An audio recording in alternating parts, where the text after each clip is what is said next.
السلام علیکم دوستو، آپ سب کیسے؟ میں امید کرتی ہوں آپ سب خیریت سے ہوں گے۔ اگر آپ کو میری کسی بات کی سمجھ نہ آئے تو آپ کمنٹس کر کے پوچھ سکتے ہیں، آپ کے کمنٹس کا جواب ضرور دیا جائے گا۔ اگر آپ نے میرا چینل سبسکرائب نہیں کیا تو پلیز اس کو سبسکرائب کر لیں تاکہ ہر نئی آنے والی ویڈیو سے آپ باخبر رہ سکے۔ تو چلتی ہوں ویڈیو کی طرف۔ سوال یہ پیدا ہوتا ہے کہ بیوی سے جمعہ کے دن ہم بستری کرنے کی فضیلت کیا ہے؟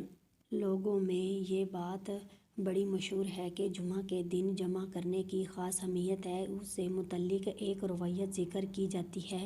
وہ روایت یہ ہے کہ حضرت ابو ہریرہ رضی اللہ عنہ سے روایت ہے کہ انہوں نے کہا کہ رسول صلی اللہ علیہ وآلہ وسلم نے فرمایا، کیا تم میں سے کوئی عاجز آ گیا ہے کہ وہ اپنی بیوی سے ہر جمعہ جمع کرے؟ اس کے لیے 2 اجر ہیں، ایک اجر اس کے لیے اپنے غسل کرنے کا اور دوسرا اجر اس کی بیوی کے غسل کرنے کا۔ جنابت کے غسل کی طرح اہتمام کے ساتھ غسل کرتا ہے، پھر پہلی فرصت میں مسجد جاتا ہے تو گویا اس نے اللہ کی خوشی کے لیے اونٹنی قربان کی۔ جو دوسری فرصت میں مسجد جاتا ہے گویا اس نے گائے قربان کی۔ جو تیسری فرصت میں مسجد جاتا ہے گویا اس نے مینڈھا قربان کیا۔ جو چوتھی فرصت میں جاتا ہے گویا اس نے مرغی قربان کی۔ جو 5ویں فرصت میں جاتا ہے گویا اس نے انڈے سے خدا کی خوشنودی حاصل کی۔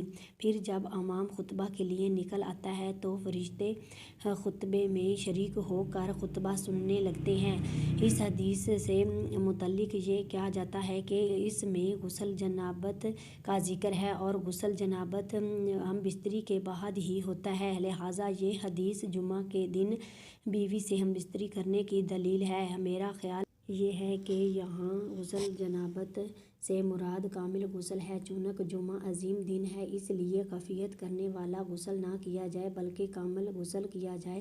اگر اس سے جمع مراد لیا جائے تو غیر جمع کے لیے غسل کی فضیلت نہیں رہ جاتی، جبکہ دوسری روایت سے بھی پتہ چلتا ہے جمعہ کا غسل عام ہے۔ یہ بات اپنی جگہ مسلم ہے کہ جمعہ کی فضیلت ہے، اس پر ثواب دیا جاتا ہے، مگر جمعہ کا کوئی دن مخصوص نہیں۔ جیسے جمعہ کے دن جمعہ کی فضیلت ثابت نہیں، ویسے ہی جن لوگوں نے پیر اور جمعرات بتلایا ان کی بھی بات ثابت نہیں۔ اس ویڈیو کو زیادہ سے زیادہ اپنے دوستوں کے ساتھ شیئر کریں۔ امید ہے آپ کو آج کی ویڈیو بہت زیادہ پسند آئی ہوگی۔ پلیز لائک اور کمنٹس کرنا نہ بھولیے۔ ملتی ہوں اگلی ویڈیو میں، تب تک کے لیے اللہ حافظ۔